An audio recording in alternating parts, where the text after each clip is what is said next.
Hello, I'm Stephen Merchant and this is Be Inspired for BBC Writers. I've wanted to be a writer from a very young age. I don't remember exactly how young, but I was always an enthusiast, particularly of when I was growing up BBC comedy. In fact, I would sometimes, this is how long ago it was, I would record using a microphone BBC comedies and then I would transcribe them into script form just to sort of see how they work, like I was dismantling them like you would an engine of a car to see how it all fits together. So I was always an enthusiast and I started writing at school and then at university and then managed to turn that into an actual profession. I've always been very lucky that I've always been very self-motivating when it comes to writing. And it began as a hobby when I was young and it became a career, and it's hard. It's hard writing, and there are some that perhaps don't find it hard, but most writers you speak to will say it's not easy, it's tough, it takes a lot of hard work. Rejection is inevitable, criticism is inevitable. Even if you finish your script and you're presenting it to someone like the BBC, you're going to get feedback. You may not want to hear it. So I think you have to build a thick skin because it's going to serve you all the way through your career. I've been doing it a long time now and I still get criticism, I still get feedback, I still get notes, I still get rejection. But I don't stop because I enjoy it. I just enjoy the process of writing. And for instance, I think if you've written something, particularly it's a script, let's say, and you haven't had much stuff done before, if you can get it read by people that you trust, then do. And be prepared for criticism. Be prepared for them to say, this bit was too long, I didn't understand this was slow, this was boring. That's part of it. And if your friend's telling you that, you just got to suck it up and listen to it and think, well, how can I improve it? How can I change it? And maybe you get beyond that stage and now you've got a group of actors. Maybe they're just friends of yours or a local drama group and they read out your script. And you'll quickly learn, if it's supposed to be funny and it's not getting laughs, that's not a good sign. Or you'll sort of sense that people are looking at their watches. It's probably a bit slow, it's probably a bit dull. So, and again, even once you're in the professional world, that stuff still happens. You have a table read with all the actors who are going to be in it. The same thing, you can feel it. That's kind of dull, that needs to be rewritten. Some of the actors will give you feedback. I didn't like that, this doesn't make sense, why am I doing that? So criticism, feedback, pushback, it's just part of the process and you can't fight it, and so you have to just accept that it's part of it. I don't think I ever really considered myself a writer until 10 years into my professional career, where I had things produced and I'd won awards, but I still felt like a enthusiastic amateur. But then there's a moment that occurred where, I forget exactly when, but just I remember thinking, oh no, I know how to do this now.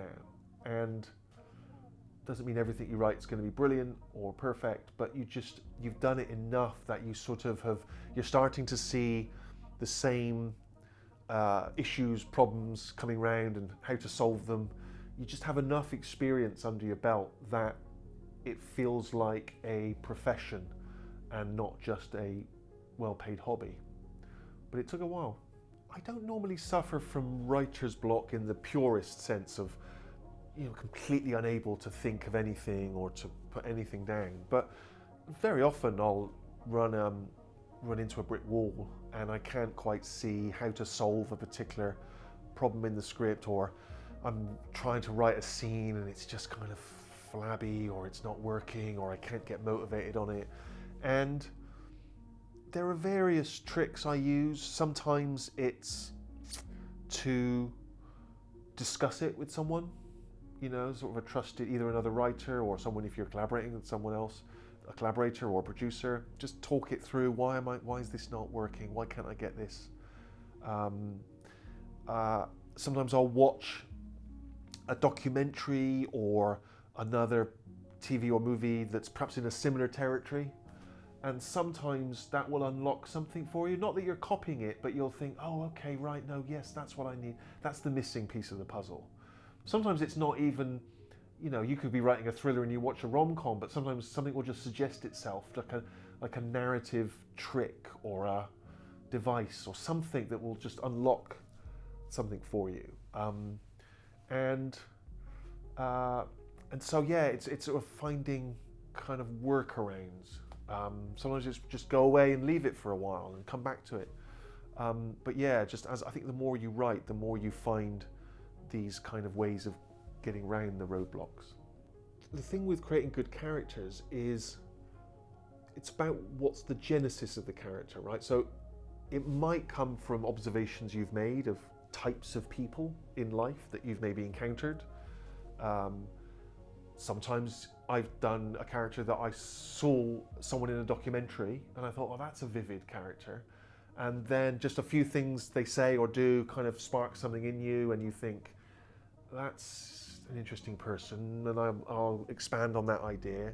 Sometimes it's, it's a real person that you've read about or you've heard about, in which case it might involve a bit of research to try and get to grips with what makes that person tick. But I think what you're looking for is what's the nub of that person, what's the driver of them, what makes them act the way they act. And if you don't have that, I find you're kind of floundering around, because the easiest characters to write are the ones where you could drop them in any situation and you know how they'd react. And if you take a character, let's say like Alan Partridge, you can put him in any scenario and you know how he's going to behave, and you know how he's going to talk, and you know how he's going to think. And so they can take him and he's living in a travel lodge, or he's hosting a TV show or radio show, or he's in a siege and there's a gunman, right? And in any one of those situations, the writers know how he is going to behave, and that's the dream situation, because then it's a pleasure, right? It's almost like fan fiction could write it, because the character's so vivid.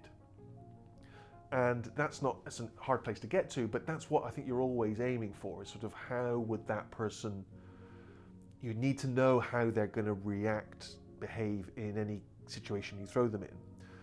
And as opposed to a character that just, in a comedy, it comes along and you try to give them funny things to say.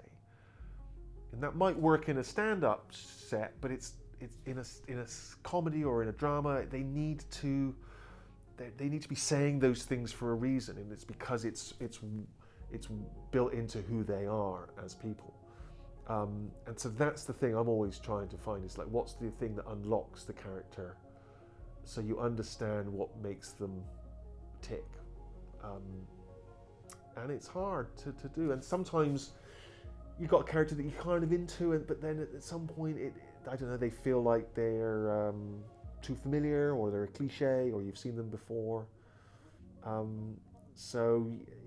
Actually this character's a trope. And so instead of throwing them out, how do I refresh them? How do I give them something else? What's another dimension I can give to them that stops them being familiar and gives them some other dimension or some other shading? As time's gone on, the thing that I'm much more aware of now is sort of economy in writing. It's about simplifying, and it's about being economical. And I don't mean that an idea can't be complicated. A show like Severance is complicated, but you can still simplify on a sort of line by line, scene by scene basis. There's always a way of making it clearer to the audience what you want that scene to do, even if the scene itself, the audience doesn't know what's going on. And I know that sort of seems contradictory, but what I mean is, you want to be in control of the audience. If you want a scene to be about a certain thing, don't load it with 3 other things, right? Because the audience doesn't know what the focus of the scene is. So maybe you need 3 different scenes, or maybe a scene does a certain thing and then another character enters and now the scene can go off in a different direction. But let the first part do what you want and then the second part do something else, as opposed to just mushing these 2 things together and now I don't know quite what the scene's about. And that's what I mean by simplifying. And sometimes it's as simple as um, just cutting out extraneous dialogue that's not needed. You know, I think particularly when we start, we overwrite. We like to write these flowery speeches and there's pages and pages, and maybe you're a fan of Quentin Tarantino and you love the fact that his films are 2.5 hours and he writes and he writes and he's very verbose. But most people can't get away with that. Most people, it needs to be trimmed back. You can always simplify, you can always cut lines out, you can always be economical. This is an example I always think of. There's a movie called Escape from Alcatraz with Clint Eastwood, right? He's in prison in Alcatraz and he wants to escape. It's in the title. And there's a moment where a character says to Clint, it's my birthday today. And Clint's like, ugh. And the guy says, when's your birthday? And Clint says, I don't know. And the other guy says, wow, what kind of childhood did you have? And Clint says, short. And that's such great writing because it says everything about Clint's backstory, right? He's not going to say anything else. So he's a man of few words, but his childhood was short, right? He did not have a happy childhood, and that's why he's in prison. And you sort of don't need much more. You don't need to know that his mum was a drug addict or his dad was a bank robber or he was in a home. You project that onto it. You as the viewer does that work. But the line and the performance and the scenario has done a lot of the work for you. So that's a good example, I think, of like simplifying or economy. And so sometimes it's about going back through your script and just taking out the stuff that's extraneous, the stuff that's not driving the story forward, that's not revealing character, and almost always it improves it. Personally, I would always prefer to write either with one other person or with a group of people. I find that just makes it easier. Because when you're confronted with that blank screen and you're going to write a scene, let's say, you can sort of write anything. And as soon as there's one other person you're discussing it with, you dispense with a lot of things you're not going to do. You chat it through and you decide, and you can zero in on what it's going to be quicker, because you're spitballing it, you're discussing it, and you're hearing your own ideas reflected back to you, and you just get to an answer quicker. I think when you're writing on your own, you're much more inclined to look at that screen and think, well, I could do this, but hang on, what about that? That would be interesting. And I find whenever I'm writing on my own for a long period of time, I go down a lot of dead ends because I want to sort of try them out. And you get there and you're like, oh, it doesn't really work. And you're back and you've got to try another route. Whereas when I'm writing with other people, or even if I'm just discussing with other people, a lot of those dead ends I just deal with before I even get to writing anything. And sometimes it's just about talking it out with someone else. You don't even have to be necessarily in the room writing it with them, but just, even just kind of discussing it just helps you answer the questions that you're always asking yourself when you sit down to write. So finding of a trusted person, whether it's another writer who's not even involved with your project but who's willing to chat, or a loved one or a friend, it's definitely helpful to have at least someone else that you could kind of call on, like an AA sponsor. I'm in trouble here, I need help. I think it does help me write. I think being a performer definitely helps the writing for a number of ways, but one of the things I've noticed the more I've performed is I think you see the script from the inside out. I know this sounds really pretentious, but I think when you're a writer or a producer or a director, you're seeing it from the outside. You're sort of looking at the big picture, you're seeing all the characters, you're seeing the story, you're looking at the big picture and you're looking at it from the outside. When you're an actor in a scene, you're just seeing your character. And I feel like you're in the script looking out. And so you sometimes notice things that no one else has picked up on. Something that doesn't feel true to the character, a way of expressing something in a look or a gesture instead of words. Sometimes, you can solve a problem that the writer is having because you're seeing it from a different perspective. And so I think particularly when I'm making something, if a scene's not quite working, I'll often turn to the actors because they'll help me solve the problem because they're seeing it from a different angle. Well, I think if I had to write something in my passport that said occupation, it would be writer, because that's the thing that I started doing and that's sort of my first love. But whenever I'm writing and then it's hard and you're sort of sitting alone in your room and you're bashing away, you're like, oh, I wish I was acting. I would be on set with other people and people would be bringing me free drinks, and I don't mean alcohol. I don't mean that I'm constantly getting free alcohol, but coffees and teas. But then when you're on set, or you're sitting in a trailer waiting to be called to set, I wish I was writing. I'm bored now. So I'm sort of always wishing I was doing the other thing. My general rule is I don't write something for me to perform in. I write something that's interesting to me, and then if there's a role that I can play, then I'll put myself in it. But I'm generally writing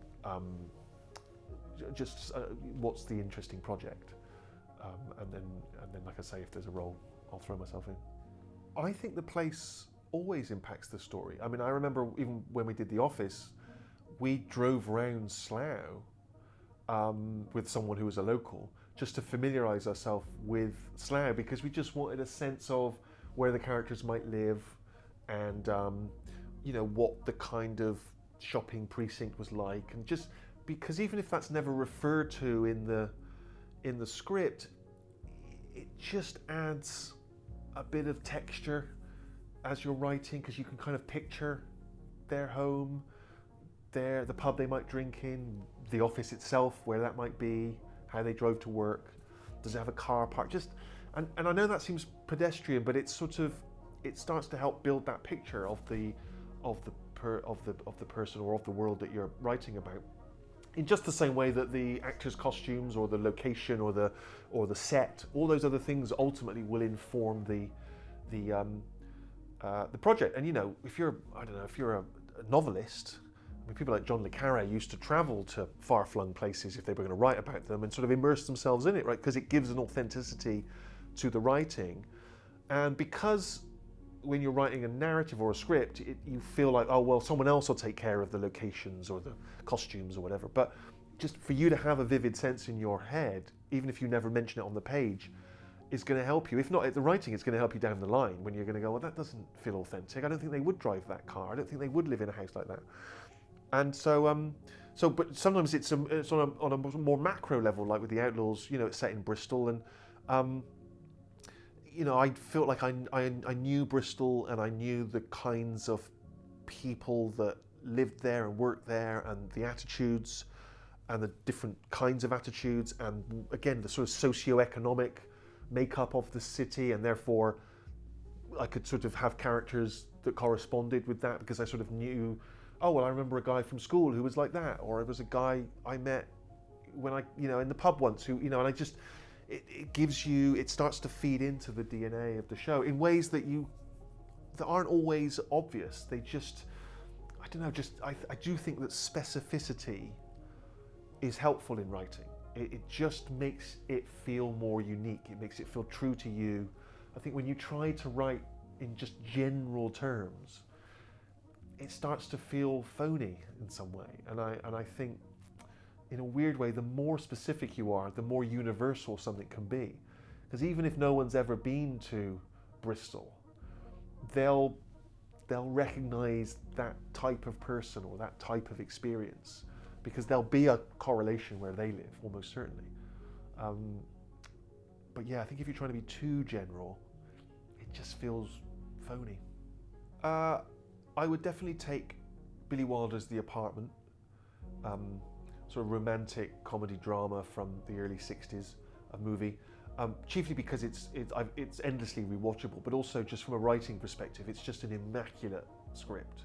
It's just beautifully constructed, and there are so many tricks and tips and devices, writing tricks and tips and devices in it that you can kind of steal or reappropriate or will influence what you do. So it's a great kind of textbook to have on your desert island. I would probably take one of the great American kind of drama series like The Sopranos or The West Wing, just because they're at their best. They just fuse kind of great writing with great sort of character, with just neatly constructed plot. Again, they're just great things to learn from and sort of study. And then I might take something like Peep Show, which I just think was just such a consistently funny TV show. You know, characters were so vivid.